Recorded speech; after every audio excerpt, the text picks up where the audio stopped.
Urban, what's dispatch? I asked Urban about this, about Philly Brown. Who makes you guys say that? Is that Jerry? They have to introduce themselves like that? Urban does that. Urban does that so that nobody will contradict him. Is that what it is? About Philly Brown's development, I know that last year he was a guy that had to prove himself. How much has he proved himself? How much of a go-to guy is he in terms of being an emotional leader for the offense? Yeah, he's probably the closest thing we have to a rah-rah guy, or like you said, an emotional leader. He's very vocal. He's very energetic. He supplies a lot of energy. I think Kenny was probably is the same way. But for guys that are on the field, he has certainly developed into that. And he was that way last year. I think he just, I don't think he took his classwork real seriously. I don't think he took his approach to the game very seriously. And so I think everything about him was kind of 3/4 in, 75% in everything he did. And I think he's made a commitment to really becoming a professional, if you will, at his craft and really in his life. His off the field stuff, his academics have improved. He's doing a great job in every aspect of his life. How has he changed as a wide receiver? I don't know that he's changed much. I think he was pretty dang good last year too. I think he's improved probably a little bit of the nuances in terms of his route running. But beyond that, I mean, he's always been a guy that can play every position we need him to, and outside, inside, doesn't matter. And so I think he has improved, like I said, just kind of the finer points of his route running. Yeah, Tim May, Columbus Dispatch. Tom, as you look back on now everybody's going to laugh. Yeah, I know, exactly. See? Exactly. I wasn't looking for lighten the room up. I'm just trying to make sure you knew who I was. As you look back on Saturday, the first half and the start of the third quarter were almost lights out for you guys, and in the fourth quarter some things happened, et cetera. How do you kind of judge that game? How do you assess the way y'all did offensively from the standpoint of the fourth quarter? Did it kind of put a little bit of a bad light on it for you?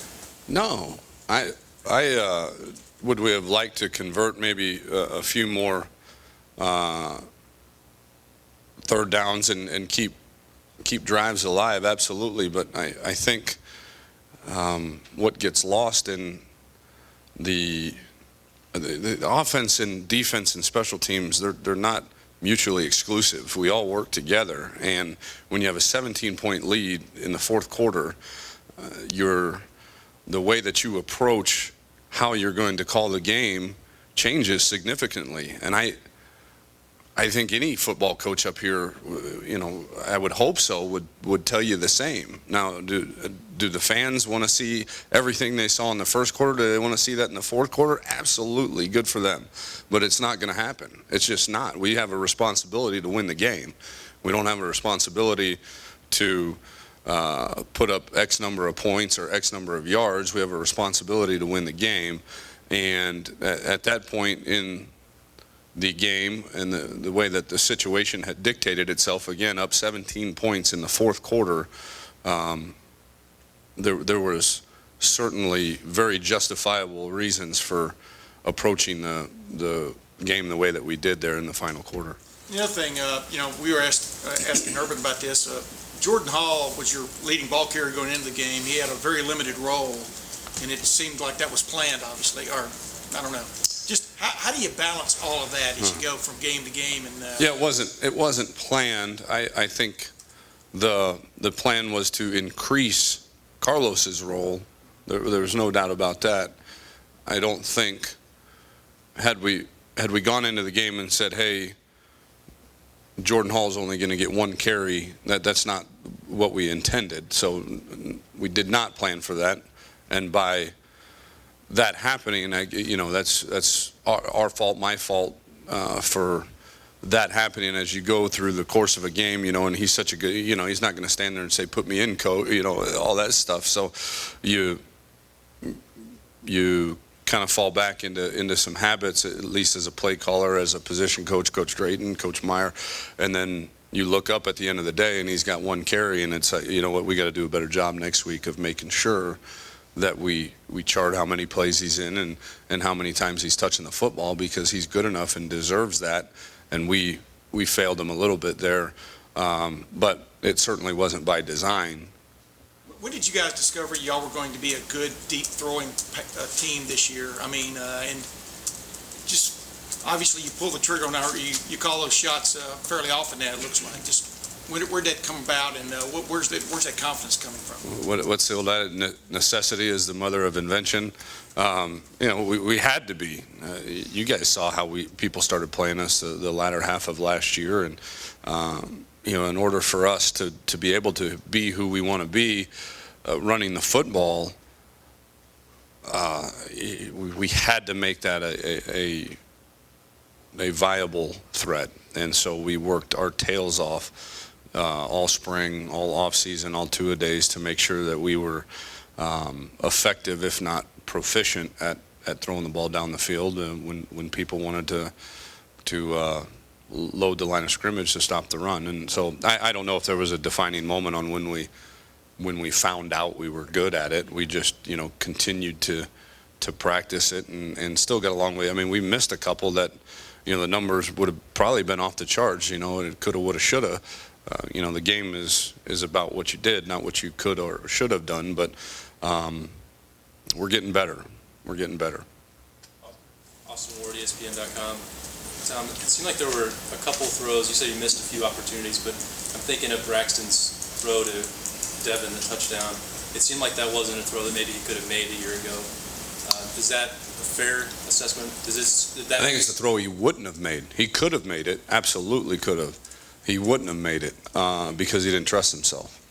And he didn't trust what he saw. He didn't trust when he saw it. You know, he might have seen it a split second too late. He might have not trusted, again, the fact that what he was seeing was reality. And he prepared his tail off. Excuse me.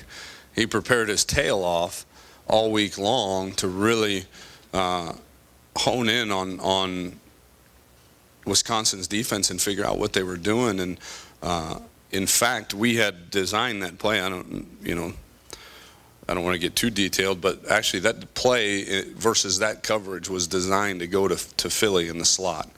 They were spinning the weak side safety down and still playing quarters to the field, and we had Philly Brown on a skinny post.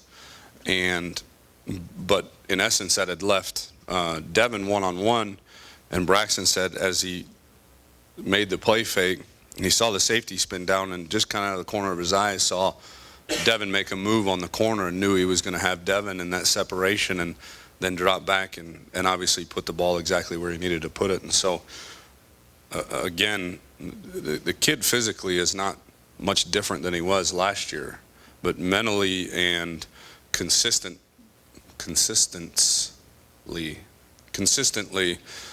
consistency in his mechanics and footwork and all that are 10 times better than they were. How did Saturday grade out then? You know, were you pleased? Not great, to be honest with you. Still, you know, he still made some mental mistakes that that can be corrected in terms of some reads. You know, we've got to do a better job of when he does decide to scramble, of going vertically and not losing yards. You know, it's much easier to call 2nd and 8 than it is to call 2nd and 14 or 2nd and 13 because you're trying to make 50 yards. You know, go get vertical, get us 2 or 5. Hey, they covered us. They're going to cover you every now and again. You know, they're going to cover us every now and again. But go. Be smart and don't take negative plays. So graded out well, not great, but certainly better than probably what I had expected, and which is a positive.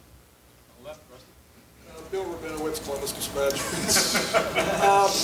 Does it, as much as you like Kenny Guyton, does it make your job more difficult because, one, he's a fifth-year senior and he knows that this is possibly the end of his career, or that is the end of his career, and secondly, because he's had a little success and tasted what it's like to be Big Ten Player of the Year, or Big Ten Player of the Week twice. Do you have to buck him up a little bit more? Is it more of a problem? Not a problem, but is it difficult for you as a coach to kind of keep him involved? No, not with that kid. Maybe other kids, yeah, maybe, but he's a real dude. I mean, I'm telling you that kid bleeds scarlet and gray, and I mean, he's going to do whatever it takes for this football team, and I honestly believe it's not. He's not just compliant. He's not just saying the right things because he knows those are the right things to say. I honestly feel in my heart, having gotten to know that kid over almost 2 years, that he believes that in his heart and knows that in his heart, and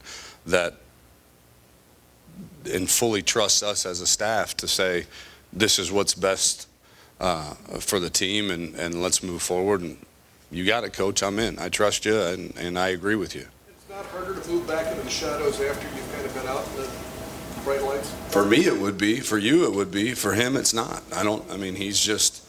He's that kind of kid. I'm telling you, all of you guys, anybody out there in America looking to hire an unbelievable human being needs to hire Kenny Guyton, because he is, the most amazing human being I've ever been around. Oh, yeah, right? Yeah. I better watch my back, right? Tom, did you You think didn't say your name and where you're from. Doug Lamarice, Cleveland.com. Thank you. Did Braxton's injury and time away set him back at all in his development this year? And while he was out, were you worried at all that it might set him back? I was certainly worried. I don't know that it did. Maybe a little bit mentally, just seeing the game over and over again and seeing coverages live and all those things. But from a physical standpoint, it didn't. And from a preparation standpoint, it didn't. But there's only so much you can do in drills and only so much you can do in the film room where the live bullets are necessary to gain that experience. And so maybe a little bit, maybe that was part of the reason why he did have a few misreads that I felt like shouldn't have been were too easy to miss, I guess is a better way to put it. But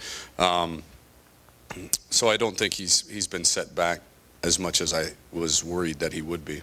And you talked about, that everything works together. You get a 17-point lead in the second half. You guys are out to win the game. And the coaches, that's what a team is out there to do. Are there ever times, have you ever been around teams where it's like, you know what, we're going out there today to win by 30, and if we're up by 17, we're going to try to win by 34 because we're not just playing this team, we're coming out to, I don't know, show the world something. Does that ever happen, or is that something guys like us talk about? It's guys like you talk about, probably. But you guys got to sell papers or internet subscriptions or online subscription. Yeah. So, and I get that. There's a reason there's talk radio, and there's a reason there's message boards, and there's a reason that everybody in here has a job, and that's to discuss things that probably are never ever discussed in a staff room. But you guys decide to lose sleep over it, that's fine. But we don't. No, I've never been, I've been on a few different staffs. I've obviously got a lot of friends in the business and I don't know that scenario or that style has ever been once discussed. Todd Porter, Canton Repository. Maybe not so much schematically, but are there similarities between the way Northwestern may play you guys like Wisconsin did in terms of, you guys look like you guys had to take some shots to score against Wisconsin. They weren't going to be able to pound the ball against them. Right. Is there any similarities between the two philosophies? It's hard to say because of who they played and how the games have gone. They played Cal the first game, and Cal is a very different style offense than us. Then they played Syracuse, which is somewhat similar, but that game was kind of non-competitive by the third quarter, and so your sample size isn't very big. And then they played Western Michigan again. The game got non-competitive pretty quick, and Maine as well. So I think every defense starts with the premise of stopping the run, and how then you go about doing that is going to be, some guys believe, well, let's get an extra guy in there and play man coverage. Let's get an extra guy in there and play cover three, with a couple, alley players. Let's play quarters and get our safeties involved in the run fits. And so there's a lot of different ways that you can say, let's stop the run. How they decide to do it and how they have, at least on video, is a little bit different than Wisconsin, but I think the commitment to stopping the run is not going to change. Ideally, would you like to see defenses start to play you guys to let's stop the pass first? Oh, I think anybody would. Yeah, it's a lot easier to run the ball that way.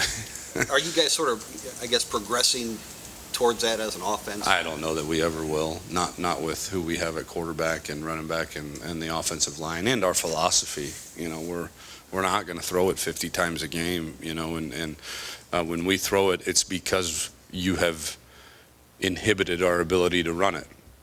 It's out of necessity, not out of just fancy, I guess.